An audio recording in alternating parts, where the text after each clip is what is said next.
Right, so let's talk about how we can detect ARP poisoning attacks. First of all, let me show you the ARP table. So in our Windows device, which is the device that we always attack, I'm going to run a command, ARPA, to list all the entries in the ARP table. So each computer has an ARP table, and that table associates IP addresses with MAC addresses. So we can see the IP address of the router, which is 10.20.14.1, is associated with the MAC address 52.54, and it ends up in 35.00. So this is the MAC address for the IP for the router.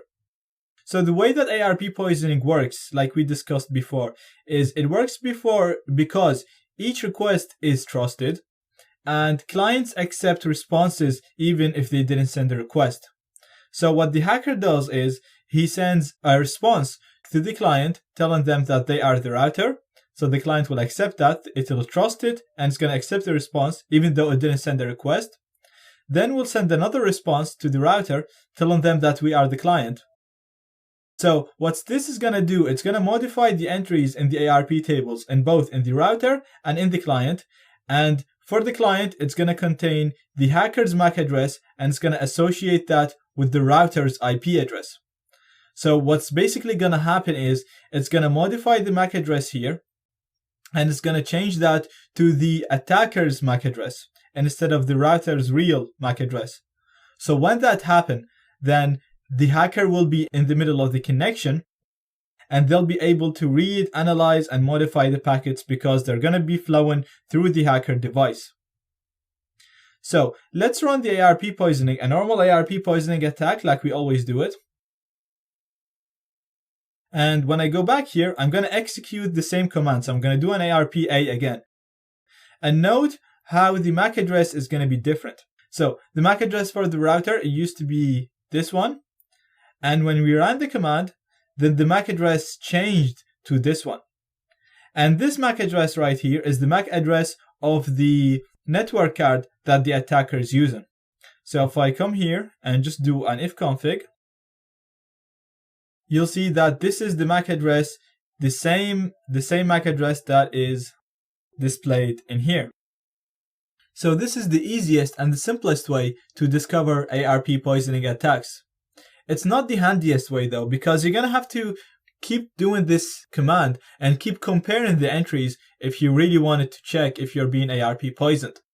So there's a tool called ARP, and it does that automatically for you, and it's available for Linux and Windows. So I already downloaded. You can just Google ARP and you can download it. Very easy to download and install. And I'm just going to run it. I'm actually going to stop the attack first, and then I'm going to run the tool. Now notice when you stop the attack, the IP address is going to go back to what it was. So you can see that the MAC address of the router is back to its default right value of the router. So I'm just going to run ARP now. And you can see that everything is good. And you can see that the entries are very similar to what we did when we did ARPA. So we have the IP addresses and the MAC addresses associated with it. What the tool basically does, it's just going to automatically monitor this. And whenever something changes, it's going to know that something's wrong is happening because each IP address should have a unique MAC address. There should be no duplicates in the network. So I'm going to do another ARP poisoning attack exactly like we did it before. And when we come here, you'll see that ARP is giving us a notification and telling us that something's happening.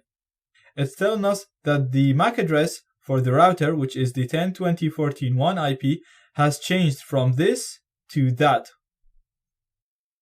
And if we look here, I'm going to click OK. And if we look here, we can see that the affected machines are the router, my own machine right now, and the attacker. Sorry, that's me, and that's the attacker. So basically, we know that the machine at 10.20.14.203 is trying to do an ARP poisoning attack because it's the one that the router's MAC address has changed to. Therefore, we know this is the attacker machine. So this tool is really handy because it does the monitoring automatically for us, and it will tell us whenever someone is trying to ARP poison the network.